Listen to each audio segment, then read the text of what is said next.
Hey, how y'all doing out there in YouTube land? This is Stiletto and Juno coming at you from the Wild Wild West.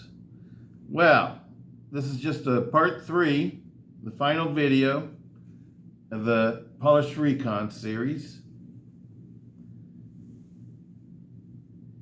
The Polished Recon is part of the modified SnaggleToothMF Recon series. And Juno's going to get down, I hope, here in a second. You ready to get down, sweetie? Huh? Ready to get down? Huh? I'm gonna get you. All right, kiddo. Well, yesterday I made the first 2 videos. Actually, I made several videos, and the ones I'm going to show you, the ones I like the best, are the ones that came out, and I think they're pretty good. You know, they illustrated, you know, the whole process of making this knife and what it all took. It took a lot of labor. You know, I pretty much did it maybe about, if I was to do it non-stop, maybe like 3 hours, about 3 hours worth of time into it. Something like that. But it came out beautiful. What do you guys think? Yeah, let me wipe it off. Huh? Got a towel over here. Okay. I absolutely love it. So it looks just like I thought it would look.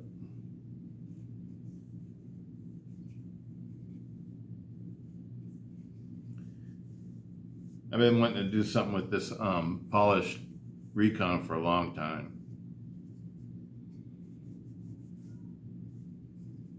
Now I want to carry it all the time again. Absolutely love it. Let me see if I got a better towel than that, because that one had a little bit of oil on it. So you guys can see the polished parts. All right, here we go.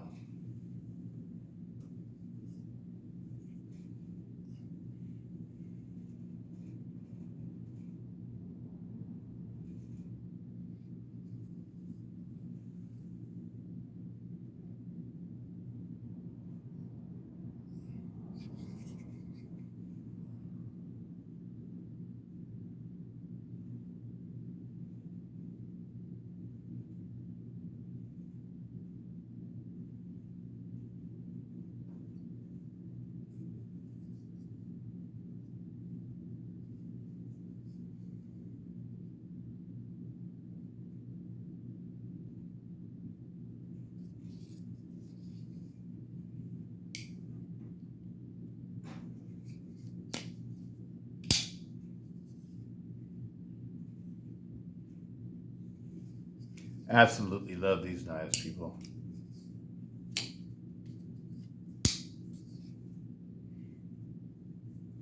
The large Recon 1 is one of my all-time favorites for the 4-inch blade knives. This and the Tau War, the large Tau War, my 2 favorite knives from Cold Steel. The Recons and the Tau Wars are pretty much, and then, you know, like for the budget models, I like the Voyagers. I love the Voyagers, but you know, the Voyager is very similar to this knife. You know, the handle is, you know, pretty much the same thing. I like the way G10 feels better over plastic, or the Grivery or the FRN. I just like the way G10 feels. I love the way Micarta feels, but Micarta's not as strong as G10 though. If you want a real strong knife, use G10. And this is not an injection molded material. This is a milled material. Super strong. I love G10. Especially when you got nice thick G10 scales like this.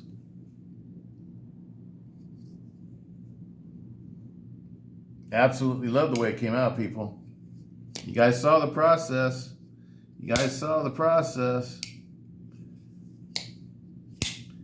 And this is the old Oz 8 version. This is one of the first Recon ones I purchased. This one and another one that I have.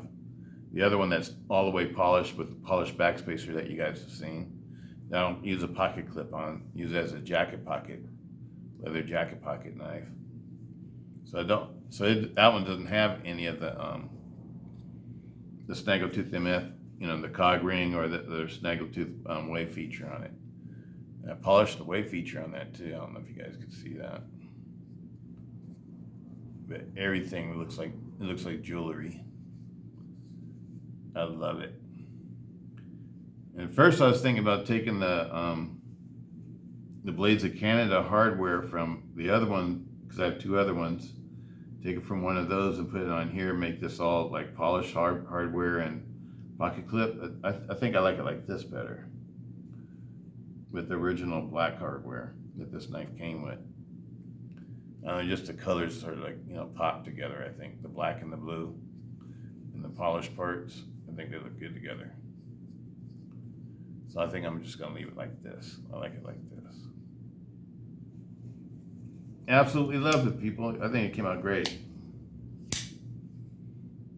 And here's the other ones. This is the one that we made last week.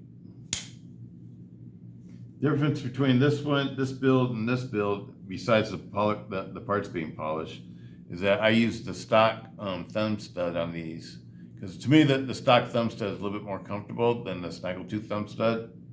But on this one, I just like the way that new thumb stud looks with the new screw on the other side. It's all, none of it's worn out or anything yet. It's all like, like perfect black or whatever looks new. I just like the way that looks. Sometimes I do things, people, because I think they look good. I like things that look cool, you know what I mean? I think all Harley and hot rod people are like that.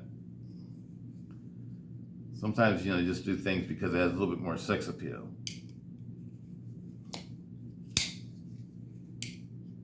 Oh, I absolutely love it. Absolutely love it, people. The Recon is an awesome knife. And you can get these, if you don't like Tantos, you can get them with the clip blades. I just prefer the Tantos. That's why all of mine are Tantos. Because I love the Lindsey Thompson American Tanto design. I like the Recon with the Snaggletooth grip on it, or the cog ring, because it extends my grip. Gives me, I'm thinking of it from the self-defense point of view. Gives me 6 inches of reach. I'm trying to do this so you can see it. Here's my hand. 6 inches right on the dot of reach, as opposed to 4 3/4. So it gives me another 1 1/4 of reach. Let's see how much this one weighs now.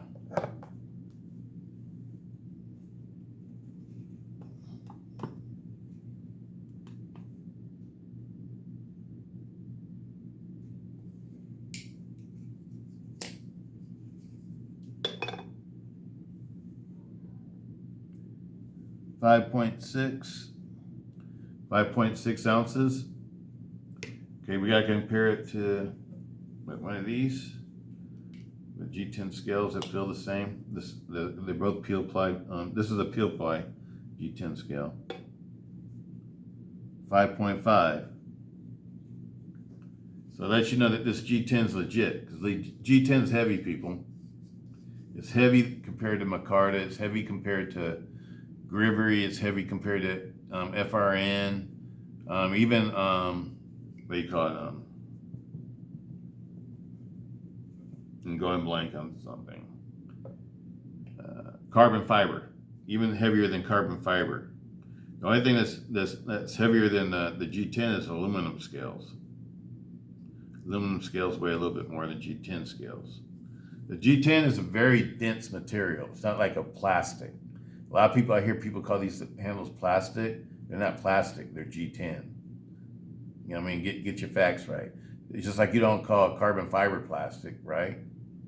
Same thing. You don't call Micarta plastic, right? Because it's not. It has to go through a special process, and it has to go through a lot of process in order to manufacture. It's not easy to manufacture G10 like it is injected molded type materials, types of plastics or whatever, FRN or or Grivery or Grivex, Zytel or whatever. Those are all injection molded. This has to be machined. That's the reason why one of the reasons why G10 is more expensive than the others, because of the process to manufacture it. But G10 is a very strong material, people. It's not steel, but it's strong, and it works really good for a self-defense folder. You don't need to have steel liners and everything else, all that kind of other stuff.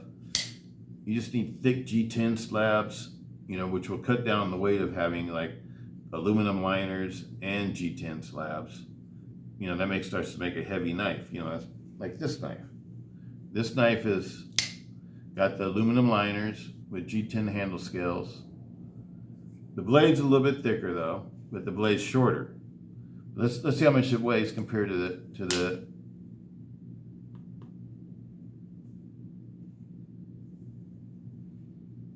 Recon 1.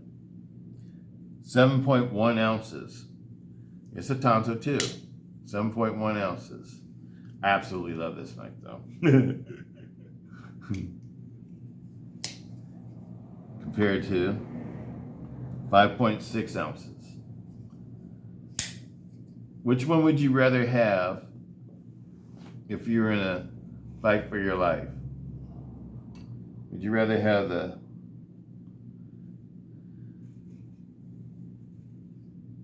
Recon 1 or the 8010? Let's see how much reach I got with the 8010.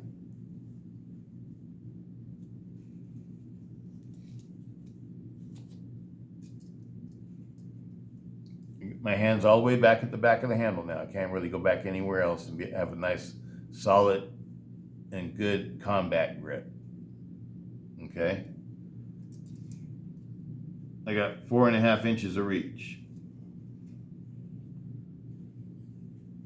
In a normal Recon 1, 5 inches of reach. So you got 1/2 inch more reach than this one, which is right because this is a 3.5 inch blade and this is a 4-inch blade. So that makes sense. But then when you got on the SnaggleToothMF cog ring on it, you got a rear grip that's nice and solid. Now you got 6 inches of reach.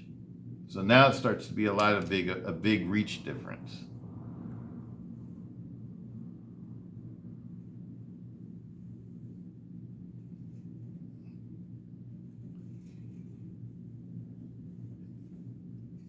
Both of them feel good in hand. This has gotten one of the most comfortable handles I've ever felt in a folder. This is a very comfortable handle in the 8010. This handle, to me, feels like it's meant for business.